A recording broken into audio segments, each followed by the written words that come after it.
ساری باتیں سنی، فرمایا یہ بھی نہیں، یہ بھی نہیں، یہ بھی نہیں۔ کیا آپ نے فیصلہ دیا؟ کیسا درد تھا ہمارے اور آپ کے بارے میں، کیسی فکر تھی ہمارے اور آپ کے بارے میں، آپ کی کیا سوچ تھی ہمارے بارے میں، پوری امت کے بارے میں۔ یہ قرآن کریم صرف مسلمانوں کے لیے نہیں ہے، قرآن کریم کی آیات موجود ہے ھدی للناس۔ یہ قرآن کریم تو قانون کی کتاب ہے، ہدایت کی کتاب ہے، اور قیامت تک کی انسانوں کی ہدایت کے لیے کتاب ہے۔ آج تک جو مسائل پیش آئے ہیں وہ، اور قیامت تک جو مسائل پیش آئیں گے قرآن کریم کے اندر موجود ہیں۔ قرآن کریم کی تشریح احادیث کا ذخیرہ ہے، احادیث کی تشریح وہ فقہ کا ذخیرہ ہے۔ شریعت کے اندر تمام مسائل کا حل موجود ہے، یہ ہدایت کی قانون کی کتاب ہے۔ آپ نے ارشاد فرمایا یہ بھی رائے نہیں، یہ بھی رائے نہیں، یہ بھی نہیں۔ فرمایا کہ ان قیدیوں میں سے جو لکھنا پڑھنا جانتا ہو وہ مدینہ شریف کے ایمان والوں میں سے 10 کو لکھنا پڑھنا سکھا دے، خواہ وہ عربی زبان ہو یا کوئی اور زبان ہو یا وہ حساب کتاب ہو، وہ مدینہ شریف کی ایمان والوں میں سے 10 کو کوئی قیدی لکھنا پڑھنا سکھا دے، ان کے لیے یہی فدیہ ہے، یہی چھٹکارا ہے۔ اس نازک موڑ پر، اس عظیم موقع پر بھی آپ نے ایسا فیصلہ فرمایا ہے جو پوری تاریخ انسانیت کے اندر ایسا عظیم فیصلہ نہیں ملتا ہے۔ یہ ہمارے اور آپ کے بارے میں کتنی فکر تھی کہ میری امت میں علم کیسے آ جائے، علم کے بغیر اپنے رب کی معرفت حاصل نہیں ہو سکتی ہے۔ صحابہ کو بلایا، میرے صحابہ اپنے بچوں کو بلاؤ، جوانوں کو بلاؤ، فلاں فلاں تم لگو سیکھنے میں، ان سے یہ زبان سیکھو۔ حضرت شیخ زکریا علیہ الرحمن نے اپنی کتاب میں فضائل اعمال کے اندر مل جائے گا آپ کو، لکھا ہے حضرت زید بن ثابت رضی اللہ عنہ کو متوجہ کیا کہ فلاں فلاں قیدیوں سے زبان سیکھیں آپ کی دعا تھی، یہ بھی آپ کا معجزہ۔ 3 مہینوں کے اندر 6 زبانوں کی مہارتیں تامہ حاصل کی ہے، مکمل مہارت حاصل کی ہے، 6 زبانوں کی، 6 زبانیں سیکھی ہیں 3 مہینے کے اندر۔ یہ تو آپ کی دعا کا نتیجہ تھا، یہ تو آپ کا معجزہ ہے۔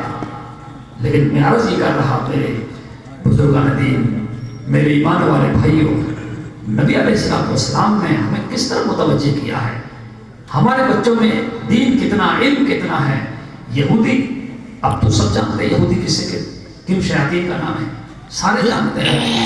ان کے اندر ایسے ایسے لوگ موجود ہیں عیسائیوں کے اندر بھی جو قرآن کریم کے ترجمے کو جانتے ہیں، بخاری پورا مطالعہ کرتے ہیں، ترمذی دیکھتے ہیں، احادیث کو پڑھتے ہیں، مطالعہ کرتے ہیں، لیکن ان کی نیت یہ ہوتی ہے کہ ہم اس کے ذریعہ بھی اہل اسلام کو اور مسلمانوں کو ہم تکلیف کیسے پہنچائیں۔